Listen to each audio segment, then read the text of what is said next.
चांद्रायण व्रत की विधि, उसके करने के निमित्त तथा महिमा का वर्णन। युधिष्ठिर ने कहा, गरुड़ध्वज, अब आप मुझसे चांद्रायण की परम पावन विधि का वर्णन कीजिए। भगवान ने कहा, पांडुनंदन, समस्त पापों का नाश करने वाले चांद्रायण व्रत का यथार्थ वर्णन सुनो। इसके आचरण से पापी मनुष्य शुद्ध हो जाते हैं। जो कोई भी चांद्रायण व्रत का विधिवत अनुष्ठान करना चाहते हो, उनके लिए पहला काम यह है कि वह नियम के अंदर रहकर पंचगव्य के द्वारा समस्त शरीर का शोधन करें। फिर कृष्ण पक्ष के अंत में मस्तक सहित दाढ़ी मूछ आदि का मुंडन करावें। तत्पश्चात स्नान करके शुद्ध हो श्वेत वस्त्र धारण करें। कमर में मूंछ की बनी हुई मेखला बांधे और पलाश का दंड हाथ में लेकर ब्रह्मचारी के व्रत का पालन करते रहें।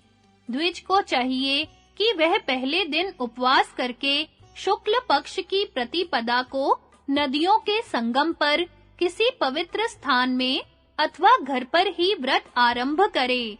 पहले नित्य नियम से निवृत्त होकर एक वेदी पर अग्नि की स्थापना करे और उसमें क्रमशः आधार, आज्य भाग, प्रणव, महाव्याहयति और पंचवारुण होम करके सत्य, विष्णु, ब्रह्म ऋषिगण, ब्रह्मा, विश्वे देव तथा प्रजापति, इन 6 देवताओं के निमित्त हवन करे। अंत में प्रायश्चित होम करके हवन का कार्य समाप्त करे।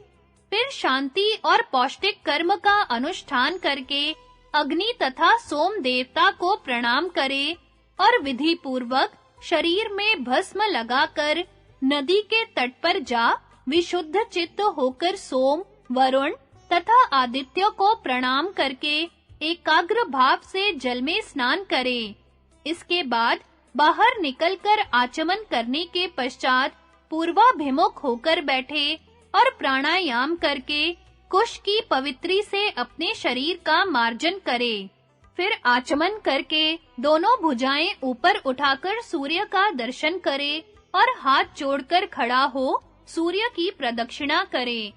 उस समय नारायण, रुद्र, ब्रह्मा या वरुण संबंधी सूक्त का पाठ करे या मुझसे संबंध रखने वाले वैष्णव मंत्र का जप करे। यह जप 100 बार या 108 बार अथवा 1000 बार करना चाहिए। तदनंतर मध्याह्न काल में खीर या जौ की लपसी बनाकर तैयार करे अथवा सोने, चांदी, तांबे, मिट्टी या गूलर की लकड़ी का पात्र अथवा यज्ञ के लिए उपयोगी वृक्षों के हरे पत्तों का दोना बनाकर हाथ में ले और उसको ऊपर से ढक ले। फिर 7 ब्राह्मणों के घर पर जाकर भिक्षा मांगे। 7 से अधिक घरों पर ना जाए। भिक्षा मांगने वाला पुरुष ना तो हंसे, ना इधर-उधर दृष्टि डाले और ना किसी स्त्री से बातचीत करे। यदि मल, मूत्र, चांडाल, रजस्वला स्त्री, पतित मनुष्य तथा कुत्ते पर दृष्टि पड़ जाए तो सूर्य का दर्शन करे। तदनंतर अपने घर आकर भिक्षा पात्र को जमीन पर रख दे और पैरों को घुटनों तक तथा हाथों को दोनों कोहनियों तक धो डाले। इसके बाद जल से आचमन करके अग्नि और ब्राह्मणों की पूजा करे। फिर उस भिक्षा के 5 या 7 भाग करके उतने ही पिंड बना ले।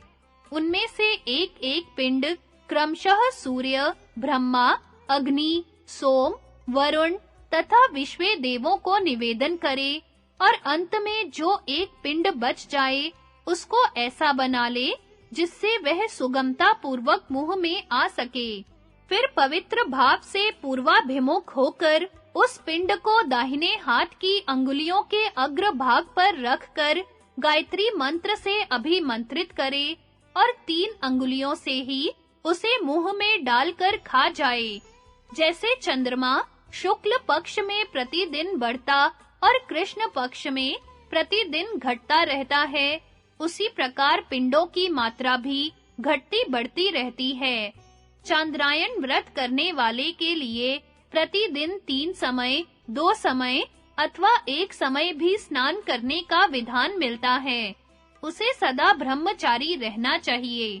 दिन में एक जगह खड़ा न रहे, रात को वीरासन से बैठे अथवा वेदी पर या वृक्ष की जड़ पर सो रहे, वल्कल, रेशम, सन अथवा कपास का वस्त्र धारण करे। इस प्रकार 1 महीने बाद चांद्रायण व्रत पूर्ण होने पर उद्योग करके ब्राह्मणों को भोजन करावे। ब्रह्म हत्या, गो हत्या, सुवर्ण की चोरी, भ्रूण हत्या, मदिरापान और गुरु स्त्री गमन आदि जितने भी पाप होते हैं, वे चांद्रायण व्रत से उसी प्रकार नष्ट हो जाते हैं जैसे हवा के वेग से धूल उड़ जाती है। जिस गौ को ब्याए हुए 10 दिन भी न हुए हों, उसका दूध तथा ऊंटनी एवं भेड़ का दूध पी जाने पर और मरना शौच तथा जनना शौच का अन्न खा लेने पर चांद्रायण व्रत का आचरण करना चाहिए। आकाश में लटकते हुए वृक्ष आदि के फलों को हाथ पर रखे हुए, नीचे गिरे हुए तथा दूसरों के हाथ पर पड़े हुए अन्न को खा लेने पर भी चांद्रायण व्रत का आचरण आवश्यक हो जाता है। बड़े भाई के अविवाहित रहते विवाह करने वाले छोटे भाई का और अविवाहित बड़े भाई का अन्न, पुजारी का अन्न तथा पुरोहित का अन्न भोजन कर लेने पर भी चांद्रायण व्रत करना चाहिए।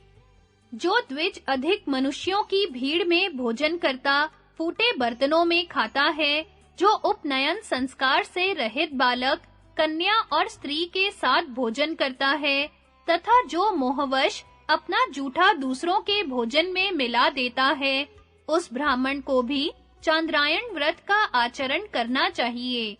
यदि द्विज प्याज, गाजर, छत्राक, लहसुन, बासी अन्न, दूसरे के घर से उठाकर आई हुई रसोई, मांस तथा रजस्वला स्त्री, कुत्ते अथवा चांडाल के द्वारा देखा हुआ अन्न खा ले, तो उसके लिए चांद्रायण व्रत का आचरण अनिवार्य हो जाता है। पूर्व काल में ऋषियों ने आत्मशुद्धि के लिए इस व्रत का आचरण किया था। यह सब प्राणियों को पवित्र करने वाला और पुण्य रूप है।